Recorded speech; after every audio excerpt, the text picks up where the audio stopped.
And that this case has become as big as it has is the nature of the crime, Yes, right? yes. Because rape, it happens. There are crazy statistics that every few seconds someone in India is getting raped, and rape as a crime has been around since people have existed. So I think it's amongst the three crimes that have been around forever, which is theft, murder, and rape. Rape. Yes, These are the yes. three crimes that have always been there.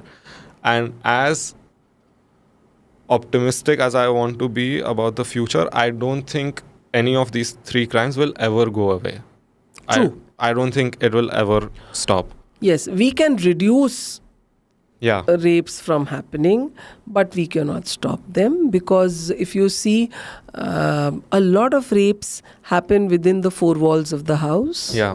In fact, NCRB figures say that 70 to 80% of rapes are done by people who know the victim. Yeah. So that becomes very difficult for the police to reach every house when you.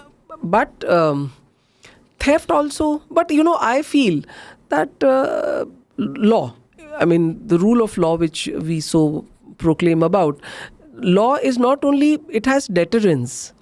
The fear of law should be such that a person should be scared of committing a crime. Right.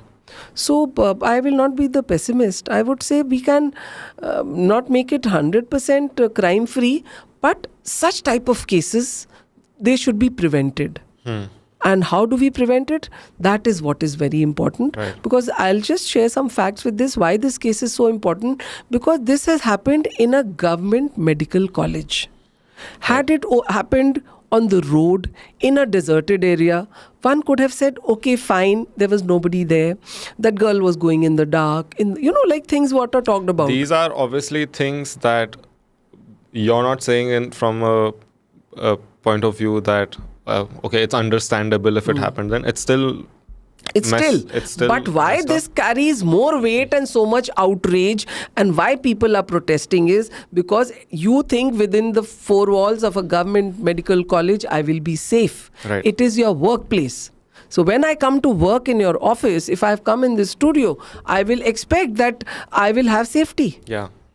And when it is government, Yeah. then the government security guards, your CCTV cameras, and this resident doctor was on duty.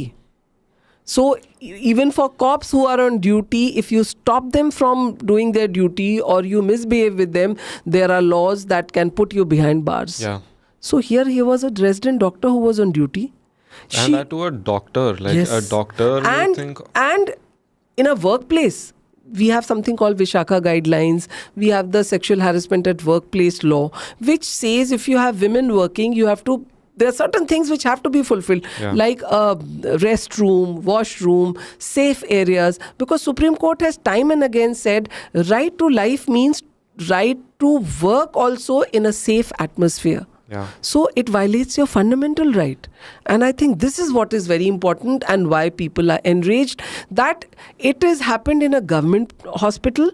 It has happened to a resident doctor who was on duty and who had just settled down to take a short nap, and you could not even provide her a restroom. And it has been perpetrated by a criminal or a person, I would say, who had the certificate of the Kolkata police that he is a civic police volunteer. He was on the committee of the police welfare board, going and attending these meetings. So see the dichotomy. So that is why people are thinking that a police, which is their duty to give safety security, are engaging such people. Suppose you engage a rapist as a watchman. Yeah. Who will be held responsible? The society that has Yeah. engaged him. So these are the things. And also, why people are enraged is that the principal of the college, when he stepped down, because number one, you have not provided security to the girls in the campus. Yeah. You have not provided them restrooms. If this girl was sleeping in a women restroom, she would have been safe.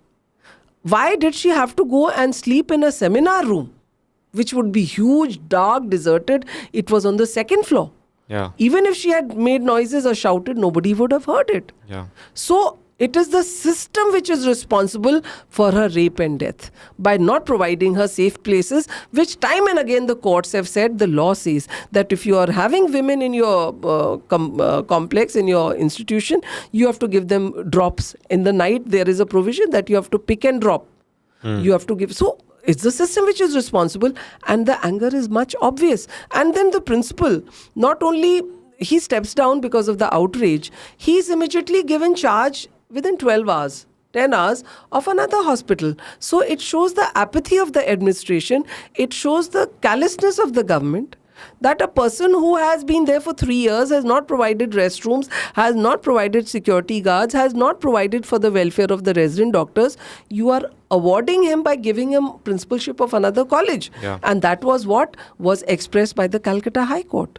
So all this together is responsible that all the hospitals pan-India are closed. Patients are waiting for 4 days to get medical support. But of course, the emergency is working.